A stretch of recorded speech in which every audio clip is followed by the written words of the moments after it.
کے کانوں سے سنو۔ اللہ اکبر۔ یزید تو امام حسین سے علی اصغر کو چھین کر دل دکھاتا ہے، لیکن حسین پاک کا دل علی اصغر چھیننے سے جتنا نہیں دکھتا، امام حسین کا اس سے زیادہ دل ان کے نانا کے مشن کے ساتھ جو یہ امت ظلم کرتی ہے اس سے زیادہ دل دکھتا ہے۔ یزید نے گود حسین سے علی اصغر کو چھینا تھا اور تم نے امام حسین کی آنکھوں کی ٹھنڈک نماز کو ان سے چھیننے کی کوشش کی ہے۔ اب میں آپ سے پوچھنا چاہتا ہوں کہ اللہ اکبر، یزید جو ہے امام علی مقام کی گود خالی کر کے ان کا دل دکھا رہا ہے، لیکن امام حسین نے میدان کربلا میں جو آخری سجدہ کیا تھا اور امت کو یہ درس دیا تھا کہ مجھ پر تلوار کے 72 سے زیادہ زخم لگے، حسین کو اتنی تکلیف نہیں ہوتی، حسین کے دل پر 72 سے زیادہ زخم لگے۔ 72 اس لیے کہہ رہا ہوں کہ اللہ اکبر، جتنے لوگ شہید ہوتے جاتے ہیں مولا حسین کے دل پر اتنے ہی زخم لگتے جاتے ہیں۔ عباس شہید ہوئے، حسین پاک کے دل پہ زخم لگا۔ قاسم شہید ہوئے، حسین پاک کے دل پہ زخم لگا۔ اونو محمد شہید ہوئے، حسین پاک کے دل پہ زخم لگا۔ علی اکبر شہید ہوئے، حسین پاک کے دل پہ زخم لگا۔ یعنی دل بھی زخموں سے چھلنی ہے، غموں سے چھلنی ہے، اور پورا وجود جو ہے یزیدیوں کی تلواروں اور تیروں سے چھلنی ہے۔ لیکن اس کے باوجود بھی امام علی مقام جب آخری وقت آتا ہے تو اس آخری وقت میں مولا حسین پاک اپنی بیٹی سکینہ کو یاد نہیں کرتے۔ امام علی مقام آخری وقت میں وہ چہیتی سکینہ جس کو اپنے سینے پہ سلاتے تھے، ذرا میری قوم کے جوانوں، مسلمانوں، خواتین اسلام کی بھی توجہ چاہتا ہوں۔ تاریخ میں آتا ہے کہ سکینہ کو امام حسین نے پوری 7 سالہ زندگی میں اپنے سینے پہ سلایا تھا۔ یہی وجہ تو تھی کہ امام علی مقام جب آخری مرتبہ کربلا کی طرف رخ کر رہے تھے تو سکینہ نے گھوڑے کے دونوں پیروں میں اپنی باہیں ڈال کر کے گھوڑے کو جام کر لیا تھا۔ امام چابک پہ چابک مار رہے تھے لیکن گھوڑا آگے بڑھنے کو تیار نہ تھا۔ آخر امام نے اپنے گھوڑے کو للکار کر کہا کیا یزیدیوں سے ڈر گیا ہے؟ تو گھوڑے نے جو ہے وہ اپنے سر کو پیچھے کی طرف اشارہ کیا۔ امام نے دیکھا کہ سکینہ نے گھوڑے کے دونوں پیروں کو اپنی ننھی سی جو ہے وہ باہوں میں جام کر لیا ہے۔ حالانکہ گھوڑے کی طاقت کوئی بڑا انسان بھی جام کر لے تو گھوڑا قدم آگے بڑھا دے تو اللہ اکبر وہ انسان کچل جائے گا، گھوڑا آگے بڑھ جائے گا۔ لیکن قربان جائے قدرت نے جانوروں کے دلوں میں بھی اہل بیت کی محبت پیدا کر دی ہے۔ اسی لیے میں ان لوگوں سے کہتا ہوں جن کے سینے اہل بیت کی محبت سے خالی ہے وہ جانوروں سے بھی بدترین مخلوق ہے، اس لیے کہ اللہ نے جانوروں کے دل میں بھی اہل بیت کی محبت پیدا کی ہے۔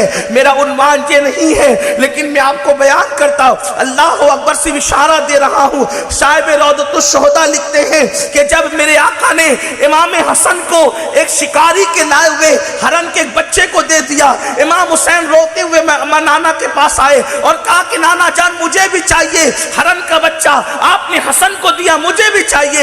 سرکار نے فرمایا بیٹے ہرن کوئی دکان پہ خرید کر بازار میں خرید کر نہیں ملتی جو تجھے لا کر دی جائے۔ ابھی یہ باتیں ہو رہی تھی، حسین پاک کو سمجھا رہے تھے سرکار کہ لوگوں نے دیکھا حضور کی محفل ختم نہیں ہوئی تھی کہ ہرنی اپنا بچہ ساتھ میں دوسرا لے کر آتی ہے اور سجدہ کر کے کہتی ہے یا رسول اللہ حسن کو تو شکاری نے لا کر کے دیا، حسین رو رہے ہیں، میں یہ بچہ خود لا کر دوسرا پیش کر رہی ہوں، مجھے اپنی گود سونی کرنا آسان لگتی ہے مگر حسین کا رونا مجھ سے دیکھا نہیں جاتا۔ سبحان اللہ، نعرہ تکبیر، نعرہ رسالت، سادات کرام۔ جانور کے دل میں بھی اہل بیت کی محبت۔ سیدہ سکینہ نے پیر جام کر لی ہاتھ سے، گھوڑا آگے نہیں بڑھا، معصوم سکینہ کچل نہ جائے، 7 سال کی شہزادی کچل نہ جائے۔ جب امام نے دیکھا کہ شہزادی نے پیچھے سے گھوڑے کو پکڑ رکھا ہے، گھوڑے کے پیر کو نیچے آئے، بیٹی میری راہ میں رکاوٹ نہ بنو۔ ننھی سی معصوم سے 7 سال کی سکینہ نے کہا بابا آپ جا رہے ہیں مجھے پتہ ہے، جو جاتا ہے وہ واپس لوٹ کر نہیں آتا۔ علی اکبر گئے، لوٹ کر نہیں آئے۔ قاسم گئے لوٹ کر نہیں آئے، اون و محمد گئے لوٹ کر نہیں آئے، جو جاتا ہے لوٹ کر نہیں آتا، آپ بھی جائیں گے لوٹ کر نہیں آئیں گے۔ جو بات کرنا چاہتا تھا وہ یہ ہے کہ بیٹی نے 7 سال کی بیٹی نے اپنے 56 سال کے باپ سے کہا تھا، بابا آپ تو مجھے اب تک اپنے سینے پہ سلاتے آئے ہیں، اب آپ اگر لوٹ کر نہیں آئے تو سکینہ کیسے سوئے گی اور کہاں سوئے گی؟ سکینہ کیسے سوئے گی اور کہاں سوئے گی؟ امام علی مقام نے اپنی بیٹی کو بہت ساری تسلیاں دی، جس کو میں یہاں پر اس وقت پڑھنا نہیں چاہتا، موقع نہیں ہے پڑھنے کا، اپنے عنوان کی طرف آنا چاہتا ہوں، لیکن اتنا ضرور کہنا چاہتا ہوں، 7 سال کی بیٹی کو امام نے کہا تھا، سکینہ تیرے ارمانوں کا خون ہوتا ہوا تو دیکھ سکتا ہوں، لیکن نانا جان کے دین کا خون ہوتا ہوا نہیں دیکھ سکتا، نانا کے دین کا خون ہوتا ہوا نہیں دیکھ سکتا، سکینہ جاؤ اور صبر کرو اور صبر سے کام لینا۔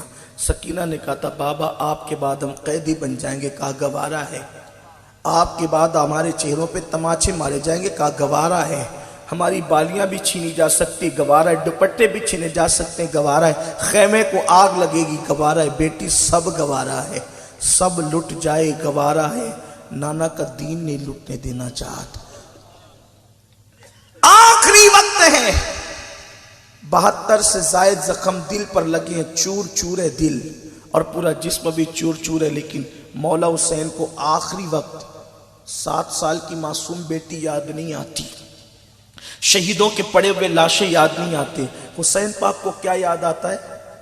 آخری وقت میں، آخری وقت میں، جو آخری وقت میں یاد آیا اسی کو سجدہ کہتے ہیں۔